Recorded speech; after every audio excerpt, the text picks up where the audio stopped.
नमस्कार मंडळी. अधिक मास हा साधा महिना नसतो. हा असा काळ असतो जिथे केलेले पुण्य अनेक पटीनं वाढतं. पण नकळत केलेली एक चूक आयुष्यात दरिद्र, दुःख, संकट आणू शकते. हो मंडळी, आज मी तुम्हाला अशा एक मोठ्या चुकीबद्दल सांगणार आहे, जी चूक अनेक लोक रोज करत आहेत आणि त्यांना याची कल्पनाही नाही. स्वामी समर्थांनीही सांगितलेलं आहे, अधिक मासात काही गोष्टी टाळल्या नाहीत तर लक्ष्मी घरातून निघून जाऊ शकते. म्हणून हा व्हिडिओ शेवटपर्यंत नक्की पहा, कारण शेवटी मी तुम्हाला एक असा उपाय सांगणार आहे जो तुमच्या घरात सुख, शांती आणि पैसा टिकवू शकतो. अधिक मास हा फक्त एक साधा महिना नाही, हा असा काळ आहे की ज्यात केलेलं पुण्य अनेक पटीने वाढतं. पण मंडळी, याचा अधिक मासात नकळत केलेली एक चूक घरात दरिद्र, अशांती आणि संकट आणू शकतं. अनेक लोक रोज एक चूक करत आहेत, पण त्यांची याला कल्पना नाही. काही घरात पैसा येतो पण टिकत नाही, काही घरात सतत भांडण होतं, तर काही ठिकाणी अचानक अडचणी वाढायला लागतात. आणि यामागे कारण असू शकतं अधिक मासात झालेली एक मोठी चूक. मंडळी, आजचा हा व्हिडिओ शेवटपर्यंत नक्की पहा, कारण शेवटी मी तुम्हाला स्वामी समर्थाचा एक छोटासा पण प्रभावी उपाय सांगणार आहे, जो घरातील नकारात्मकता दूर करून सुख शांती वाढवण्यास मदत करू शकतो. मंडळी, अधिक मासाला पुरुषोत्तम मास असं देखील म्हटलं जातं. हा महिना भगवान विष्णू अत्यंत प्रिय मानला जातो. या काळात केलेली पूजा, दान, जप अनेक पट जन्माचं पुण्य देऊ शकतात. पण दुसऱ्या बाजूला काही चुका अशाही आहेत ज्यामुळे घरात नकारात्मक ऊर्जा वाढते. मंडळी, आता मी तुम्हाला एक गोष्ट सांगणार आहे, डोळे उघडणारी गोष्ट सांगणार आहे. एका गावात एक कुटुंब राहत होतं. घरात पैसा होता, सुख होतं, सगळं व्यवस्थित चाललं होतं. पण हळूहळू त्या घरात भांडण वाढायला लागली. देवपूजा बंद झाली, देवघर अस्वच्छ राहू लागलं आणि सर्वात मोठी गोष्ट म्हणजे अधिक मासात त्यांनी या गोष्टीकडे पूर्ण दुर्लक्ष केलं. सुरुवातीला त्यांना काही जाणवलं नाही, पण काही दिवसांनी घरात वातावरण बदलायला लागलं. व्यवसायात नुकसान सुरू झालं, पैसा येऊनही टिकत नव्हता, घरात सतत तणाव राहू लागला. एक दिवस त्या घरातील मोठी व्यक्ती एका संताकडे गेली आणि विचारलं, महाराज, आमच्या घरात अचानक इतकं संकट काय येत आहे? तेव्हा त्या संतांनी शांतपणे सांगितलं, अधिक मास हा भक्तीचा काळ आहे आणि तुम्ही घरातील शांतता, स्वच्छता आणि देवभक्ती विसरलात, म्हणून घरात नकारात्मकता वाढली. हे ऐकून त्या कुटुंबाला आपली चूक समजली. त्यांनी पुन्हा रोज दिवा लावायला सुरुवात केली, घरात भांडण बंद केलं आणि देवाचं नामस्मरण सुरू केलं. मंडळी, हळूहळू त्यांच्या घरातील वातावरण बदलायला लागलं. मन शांत झालं, काम पुन्हा सुरू झालं आणि घरात आनंद परत आला. ही गोष्ट आपल्याला एका मोठा संदेश देते.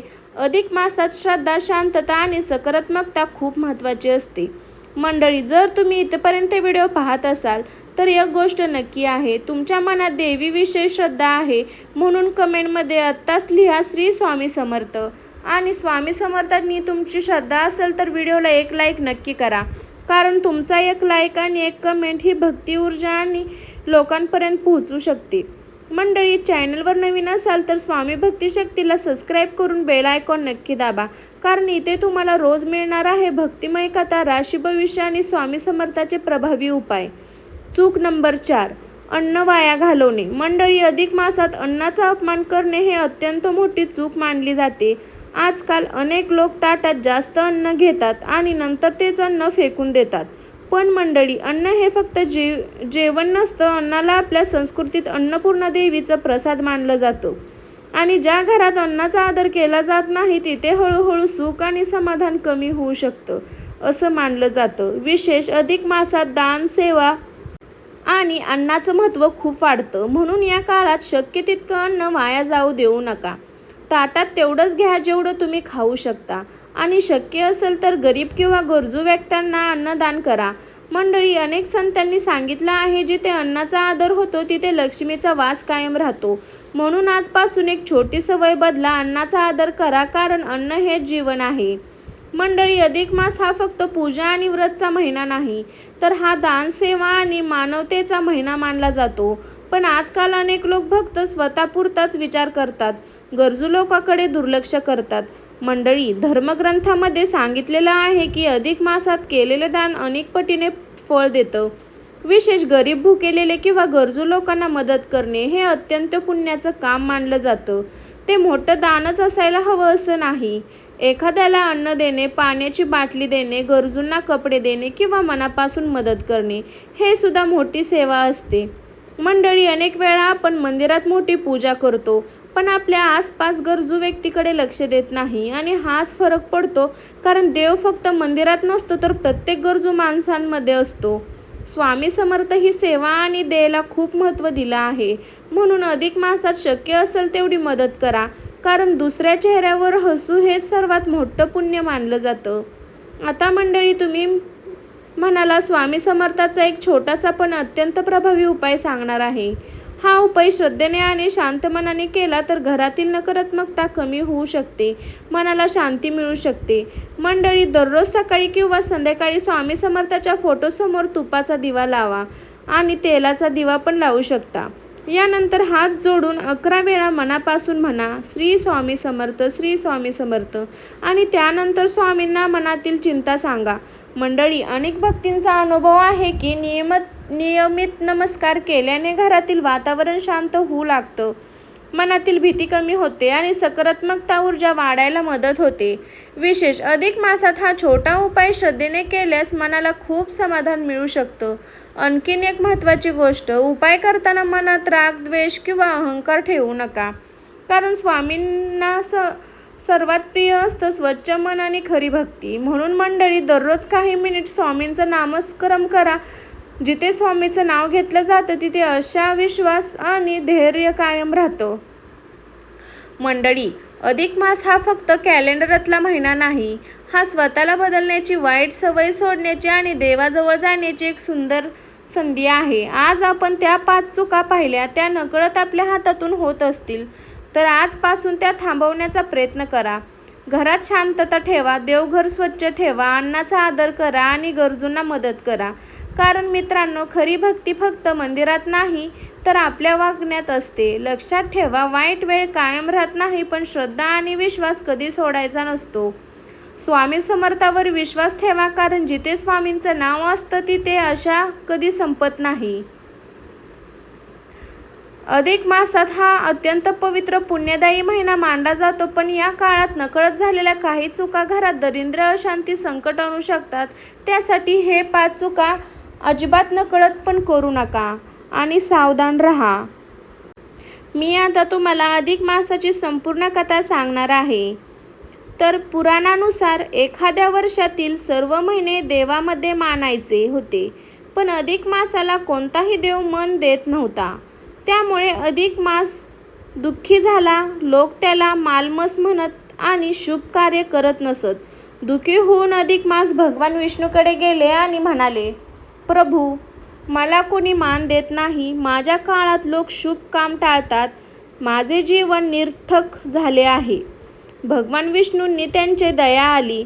त्यांनी अधिक मासाला आपल्या हृदयाशी धरले आणि म्हणाले, आजपासून तू माझ्या नावाने ओळखला जाशील. तुझं नाव पुरुषोत्तम मास असेल. जो भक्त या महिन्यात पूजा, जप, दान, व्रत, कथा आणि सकारात्मक राहील त्याला अनेक पटीने पुण्य मिळेल. त्या दिवसापासून अधिक मास पवित्र मानला जाऊ लागला. या महिन्यात भगवान विष्णू, श्रीकृष्ण आणि महालक्ष्मीची पूजा विशेष फलदायी मानली जाते. गरिबांना दान देणे, गायीला चारा देणे आणि तुळशीची पूजा, गीत किंवा विष्णूचं पाठन केल्याने पापाचा नाश होतो आणि घरात सुख समृद्धी येते.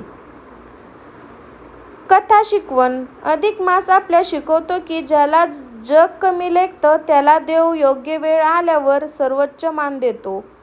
श्रद्धा, संयम आणि भक्तीने जीवन बदलू शकते. पुरुषोत्तम महिना केलेली भक्ती कधीही व्यर्थ जात नाही. भगवान विष्णू भक्तीच्या सर्व मनोकामना पूर्ण करतात आणि जीवनात सुख, शांती आणि समृद्धी देतात. पुरुषोत्तम महिन्यात अधिक मासात घडलेली कथा एक तुम्हाला सांगत आहे. एका गावात एक गरीब पण प्रामाणिक असा एक माणूस राहत होता. लोक त्याची थट्टा करत कारण त्याच्याकडे पैसे नव्हते, पण तो रोज भगवान विष्णूंची पूजा करायला आणि अधिक मासात मनापासून जप, दान आणि पूजा करायचा. एखाद्या गावात मोठं संकट आलं की अनेक लोक श्रीमंत अडचणीत आले. पण त्या गरीब माणसाने संयम, श्रद्धा आणि चांगल्या कर्माच्या जोरावर सर्व संकट पार केलं. हळूहळू त्याच्या जीवनात सुख, मान, सन्मान आणि समृद्धी आली. तेव्हा गावकऱ्यांनी समजवलं की खरी ताकद पैसा नसून भक्ती, प्रामाणिकपणा आणि चांगल्या कर्मात असते. कथा शिकवण: जर एखादी कमी लेखू शकलं तर देव कधीही भक्तीची साथ सोडत नाही. श्रद्धा, संयम आणि सत्कर्म करणारा माणूस एक दिवस नक्की यशस्वी होतो. अधिक मासात प्रभावी उपाय: रोज सकाळी स्नान करून भगवान विष्णूंना पिवळी फुले अर्पण करा. ओम नमो भगवते वासुदेवाय हा मंत्र 108 वेळा जपा. तुळशीसमोर तुपाचा दिवा लावा. गुरुवारी गरिबांना पिवळे अन्न हा मंत्र 108 वेळा जपा. तुळशीसमोर तुपाचा दिवा लावा. गुरुवारी गरिबांना पिवळे अन्न, केळी किंवा कपडे दान करा.